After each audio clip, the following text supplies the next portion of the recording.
আপনারা সোশ্যাল মিডিয়ায় দেখেছেন একটি বিষয়, একদিকে তাহেরি সাহেব, অন্যদিকে আহমদুল্লাহ সাহেব, দুইজনের দুই কথা। একজনের কথা হচ্ছে যে রসুল শুরু থেকেই রসুল নবী, 40 বৎসরে নবুয়তি লাভ করেন নাই, বরং আল্লাহ রসুলকে আল্লাহ অনেক আগেই নবী বানিয়েছেন। আহমদুল্লাহ সাহেব বলেছেন যে আল্লাহ রসুলকে আল্লাহ রাব্বুল আলামিন 40 বৎসর বয়সে নবুয়তি দিয়েছেন, তার পূর্বে নবী ছিলেন না। জুড়ে বলুন নাউজুবিল্লাহ। আমার প্রশ্ন হচ্ছে, আমার ভাইগণ যদি এই সমস্ত আয়াতের তাফসীর পড়েন, ওয়াইদ ক্বালা ইব্রাহিম রাব্বি জাআল হাযাল বালাদ, এই ওয়াইদ ক্বালা যখন আপনি স্মরণ করুন সে সময়ের কথা যখন ইব্রাহিম আলাইহিস সালাম এই শহরের জন্য, এই নগরীর জন্য দোয়া করেছিলেন। আল্লাহ রসুল যদি এই সময় না থাকতেন তাহলে আল্লাহ তো বলতেন না যে আপনি স্মরণ করুন সে সময়ের কথা, এই কথা তো বলতেন না। আল্লাহ বলতেন যে ইগলাম, আরবিতে আল্লাহ বলতেন ইগলাম, আপনি জেনে রাখুন।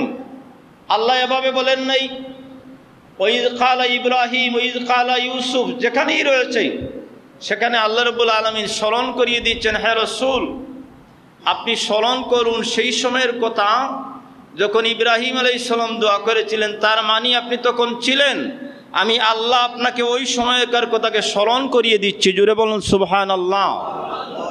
আল্লাহ তার হাবিবকে স্মরণ করে দিচ্ছেন ওই সময়কার কথা, তার মানে তার হাবিব ওই সময় ছিলেন, এজন্য আল্লাহ স্মরণ করে দিচ্ছেন। যদি না থাকতেন তাহলে বলতেন ইলাম, আপনি জেনে রাখুন ওই সময় ওই কথা, ওই ঘটনা ঘটেছিল। আগামী সপ্তাহে আল্লাহ যদি তৌফিক দান করেন সূরা ফিলের তাফসীর করব।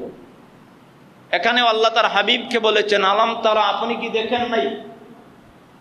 আলাম তারা, আপনি কি দেখেন নাই আপনার রব আসহাবে ফিলের সাথে, হস্তি বাহিনীর সাথে কি আচরণ করেছেন? অর্থাৎ আপনি দেখেছেন, আপনি তখন ছিলেন। আল্লাহ রসুল এই জমিনে আগমনের 2 মাস পূর্বে আসহাবে ফিলকে আল্লাহ রাব্বুল আলামিন ধ্বংস করে দিয়েছিলেন। এরপর আল্লাহ বলেন আপনি কি দেখেন নাই, তার মানে আপনি দেখেছেন। মাহতারামাদিরিন, আল্লাহর হাবিব সাল্লাল্লাহু আলাইহি ওয়াসাল্লাম যে হাদিস হচ্ছে তিরমিজি শরীফের হাদিস, আবার ওই হাদিসটা মিশকাত শরীফের হাদিস, মিশকাতে আছে। হাদিসের সংকলিত কিতাব মিশকাতুল মাসাবির মধ্যে আছে। হযরত জাবির রাদিয়াল্লাহু তাআলা আনহু প্রশ্ন করেছিলেন মাতা ওয়াজাবাত লাকান নবুওয়াহ, ইয়া রাসূলুল্লাহ, আল্লাহ আপনাকে কখন নবী বানিয়েছেন, কখন আপনাকে নবুয়তি দিয়েছিলেন? রাহমাতাল লিল আলামিন বলেছিলেন ওয়া আদামু বাইনাল মা'i ওয়াত তিন, আদম যখন মাটি এবং পানির মধ্যে ছিলেন, আমি মুহাম্মদুর রাসূলুল্লাহ তখন নবী ছিলাম। সুবহানাল্লাহ।